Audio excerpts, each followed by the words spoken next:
Welcome back as we again go to our MDEX Wheel of Harmony to pick at random one of these 12 harmonic techniques. So after we pick our technique, we'll talk briefly about it, describe what it is and maybe how it works, and then pick a jazz standard that we can apply it to.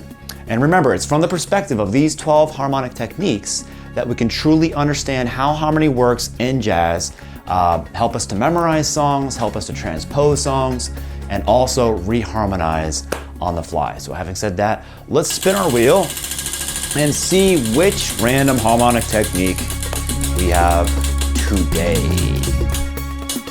Upper structures, perfect. Upper structures, this is a great device used to create new colors in music. The concept is very simple. We stack a 3 or 4 note structure on top of a chord in order to enhance the chord's color.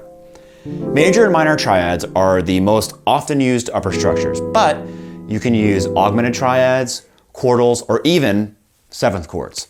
For example, if you see an E flat 7, you can play an F major triad on top to get an E flat 7, 9, sharp 11, 13. We have 2 entire series dedicated to this topic alone, so check out the channel if you want to learn more, or visit our website, mdex.com, where you can download the entire course as an interactive PDF with video lessons, demo songs, and much more.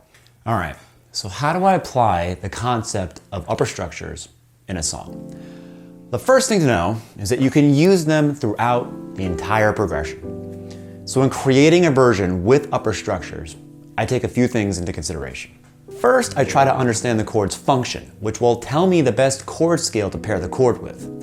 This will allow me to classify all 12 notes in music into categories. So I'll know which notes are guide tones, which ones are available tensions or avoid tensions, and so on. If you want to learn more about this topic, remember, you can get our upper structures course where we talk about all these concepts in great detail. So here I have I Should Care, as shown in the Jazz Standards Progressions book. This is going to save us a lot of time since the progression is shown fully analyzed and every chord has been paired with the best scale considering the chord's functionality. For example, the first chord is a D minor 7, functioning as the 2 chord and paired with the Dorian scale. Using this information, I know all the notes available to me: D, E, F, G, A, B, and C. I know D is the root, and F and C are the guide tones, and E, G, and B are all available tensions.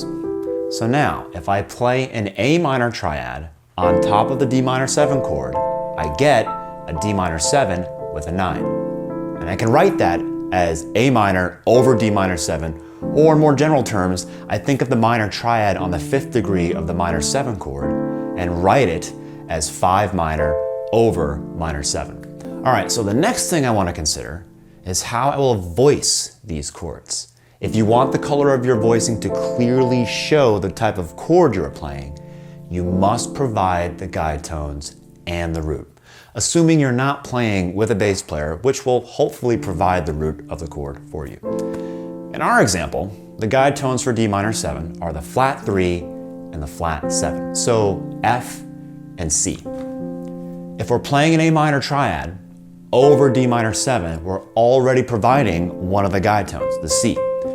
So on my left hand, I have to make sure I'm including the D, which is the root, and the F, which is the other guide tone. A nice voicing would be D and F on the left hand, and an A minor triad on the right.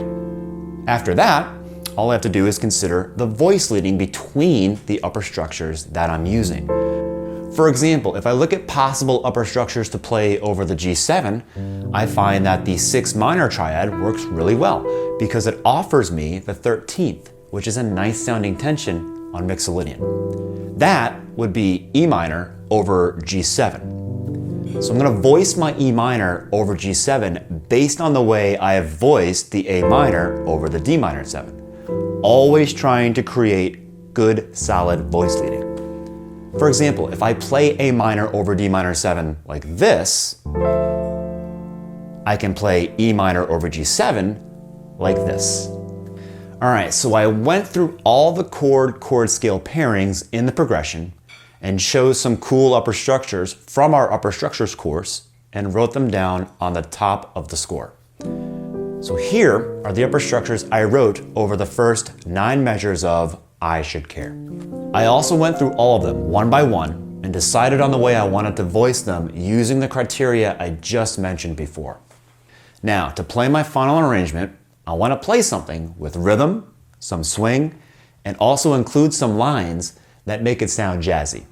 And in order to do this, you can break the chords you have and create a nice rhythmic flow. Just remember, always be thinking of the upper structures you are playing. You want to keep these structures as self-contained entities on top of the harmony. So in the first measure, I can play something like this. To create lines, try to trace the upper structures using shapes that match the style that you're playing. For example, in measure 8, I have an E flat over an F minor 7, going to a C over B flat 7. If my voicings are this, then I can create a line using notes from the E flat to the C like this. So here's my final arrangement of the first 9 measures of I Should Care using upper structures.